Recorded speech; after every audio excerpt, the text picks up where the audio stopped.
हरे कृष्णा दोस्तों, मेरा नाम है श्रीकांत त्रिपाठी और हमारे साथ हैं। नमस्कार मित्रों, मेरा नाम है सोनू सिंह और हम यहाँ पे आज उपस्थित हैं आप लोगों के सामने प्रोडक्टिविटी के ऊपर बात करने के लिए कि प्रोडक्टिविटी होता क्या है और इसका क्या इंपॉर्टेंस है किसी भी इंडिविजुअल के लाइफ पे। तो आज हम लोग प्रोडक्टिविटी के ऊपर बात करने वाले हैं, जिसको हम लोगों ने 4 पार्ट में डिवाइड किया है। पहले तो हम लोग देखेंगे कि ये प्रोडक्टिविटी है क्या, पहले इसका हम लोग डिफाइन करेंगे इसको। फिर उसके बाद हम लोग देखेंगे कि हम लोग का माइंडसेट क्या होना चाहिए और अप्रोच क्या होना चाहिए। फिर उसके बाद हम लोग जाएंगे मल्टीटास्किंग पे कि हम लोग के लाइफ में मल्टीटास्किंग हम लोग कैसे कर सकते हैं। तो ये 4 पार्ट होंगे जिन पे हम लोग अभी डिस्कशन करने वाले हैं। ओके, तो सबसे पहले मैं आपको ये बताना चाहूँगा कि प्रोडक्टिविटी होती क्या है, क्योंकि एक इंग्लिश वर्ड है और हो सकता है कि हिंदी लिसनर्स को ये थोड़ा वर्ड मुश्किल लगे।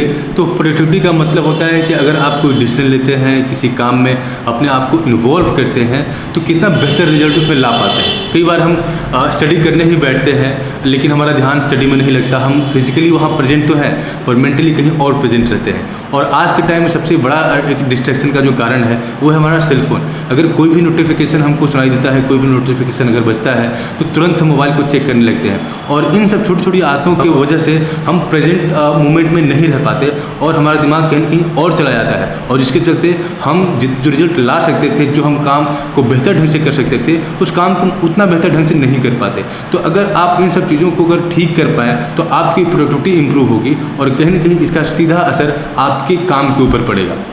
तो इसी तरीके से भगवत गीता में भी अर्जुन जब परेशान हो जाते हैं तो वो बोलते हैं कि चंचलम ही मनः कृष्ण प्रमाथि बलवत् दृढ़म तस्याहम निग्रहम मन्ये वायुरीवसु दुष्करम। इसका अर्थ ये है कि हम लोग का मन जो है बहुत चंचल है और बलवान है और बहुत दृढ़ है।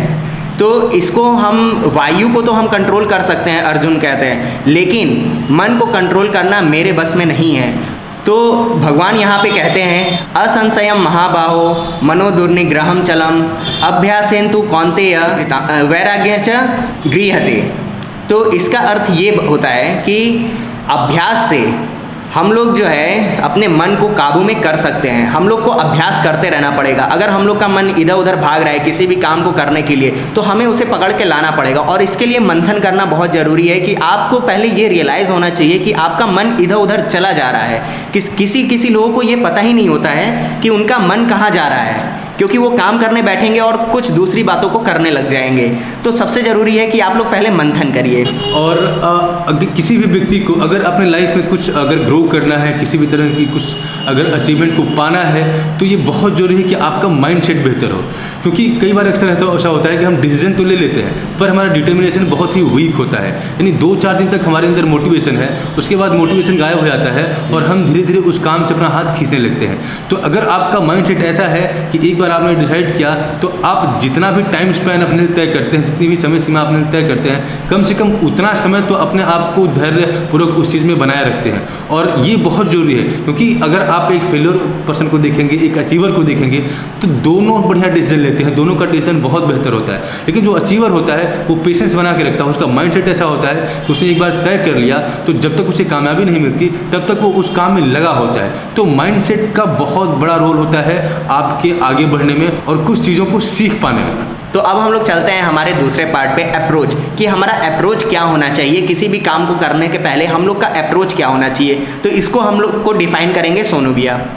ओके, अप्रोच क्या होता है कि जैसे अगर आप मान लीजिए आपके सामने कोई घटना घटती है और वहाँ पे अगर 4-5 इंडिविजुअल हैं तो हर इंडिविजुअल अपने परसेप्शन के, अपने माइंडसेट के हिसाब से अलग अलग चीज़ें परसीव करता है। जैसे कि आप किसी अगर शादी की पार्टी में जाते हैं और 2 लोगों के बीच में लड़ाई हो रही है और आपकी नज़र उनके ऊपर पड़ती है, तो आप ये सोचेंगे कि इस पार्टी में जाना या शादियों में जाना सीधे सीधे लड़ाई को न्योता देना होता है। लेकिन वहीं अगर दूसरा व्यक्ति पार्टी में जाता है और उसका बहुत ही प्यार से स्वागत होता है, बहुत बढ़िया उसको लोग मिलते हैं, तो उसका एक्सपीरियंस ये रहता है कि शादी विवाह का जो पार्टी होता है वो बहुत बेहतर होता है। तो आपने देखा कि एक ही इवेंट से अलग अलग लोग अलग अलग तरह की लर्निंग को लेके जाते हैं। तो अगर हमारा अप्रोच चीज़ों को लर्न करने का है, सीखने का है, तो सेम इवेंट से इवेंट अगर बुरी भी हो तो भी हम उनसे कुछ सीख सकते हैं। जैसे कि आप अगर थॉमस अल्वा एडिसन को ही लें तो वो अपने एक्सपेरिमेंट में तकरीबन 2000 बार फेल हुए, लेकिन हर फेलियर को उन्होंने अपना सीढ़ी बनाया, अपना लैडर बनाया, और अगर उनको कामयाबी मिली तो कहीं ना कहीं उस कामयाबी के पीछे उनका उस फेलियर का भी हाथ था। अगर वो फेलियर से निराश हो जाते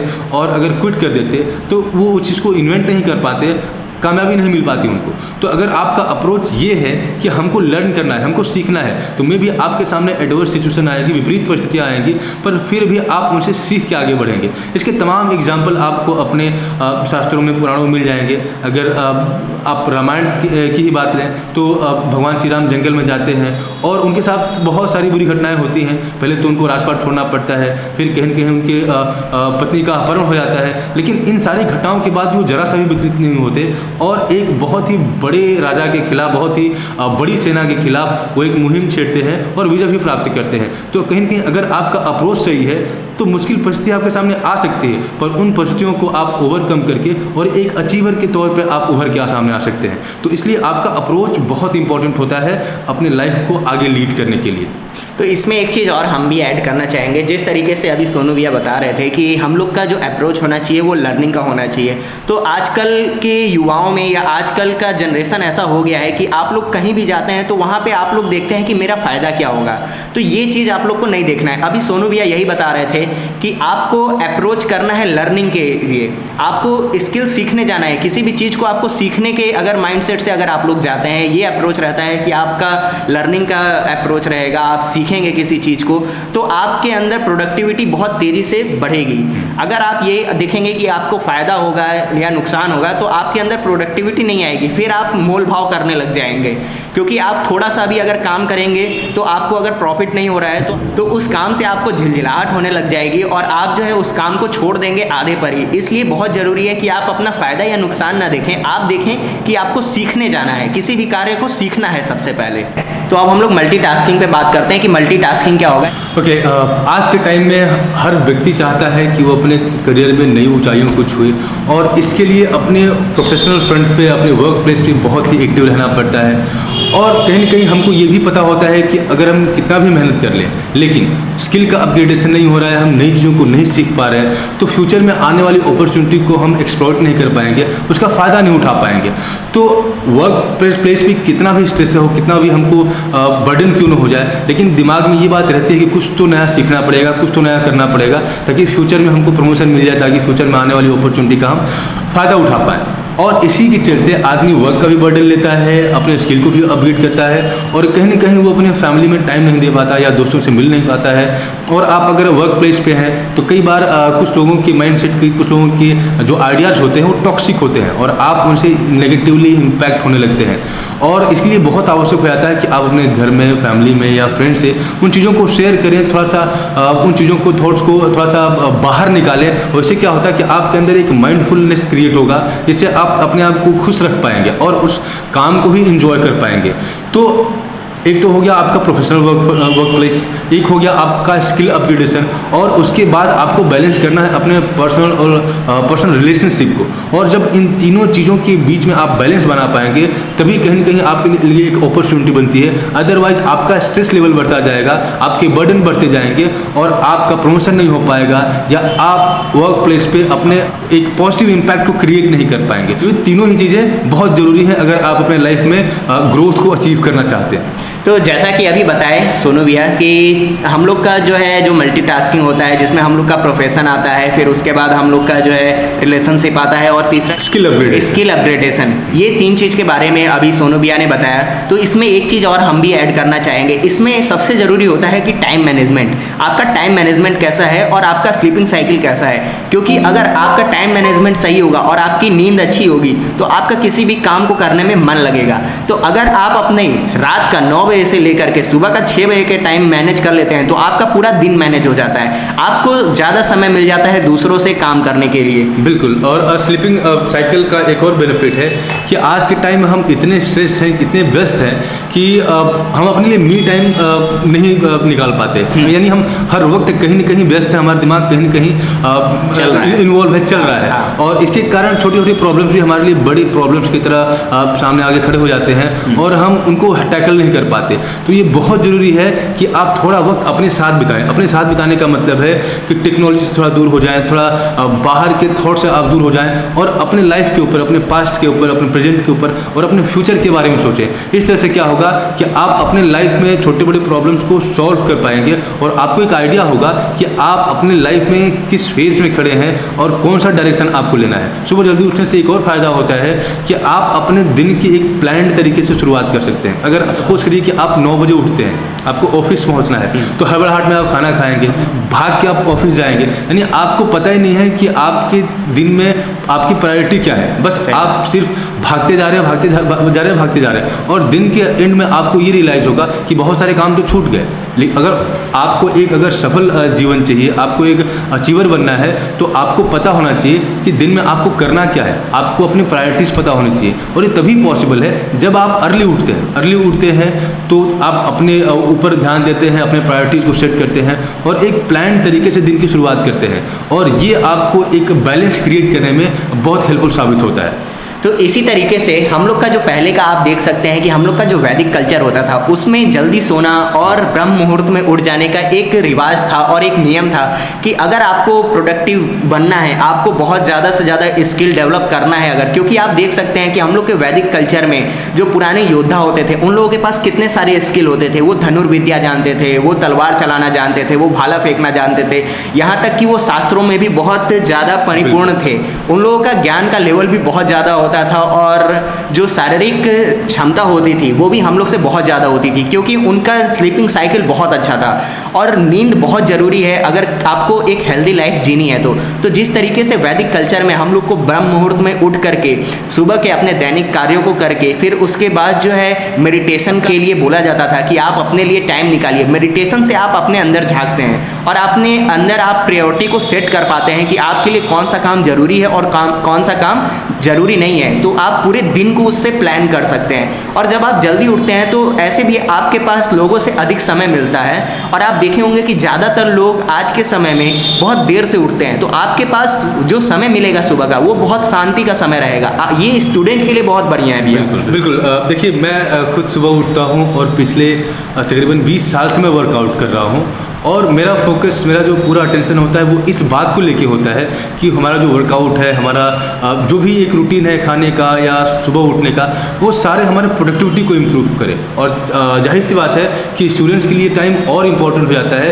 क्योंकि ये स्टूडेंट लाइफ एक प्राइम टाइम होता है। इस समय किया गया प्रयास आपके पूरे जीवन को बना भी सकता है और अगर आपने गलत प्रयास किया, गलत दिशा में आपने अगर एफर्ट किया तो आपका पूरा लाइफ खराब भी हो सकता है। और इसीलिए 2 चीज़ें यहाँ पे बहुत इंपॉर्टेंट हो जाती हैं, आपका हेल्थ। और अगर हेल्थ की बात करते हैं तो हेल्थ में भी आपका physical health and mental health. Physical health इसलिए ज़रूरी है क्योंकि हमारे प्रोडक्टिविटी का जो एक सबसे इंपॉर्टेंट सोर्स होता है वो हमारे ब्रेन की एफिशिएंसी होती है।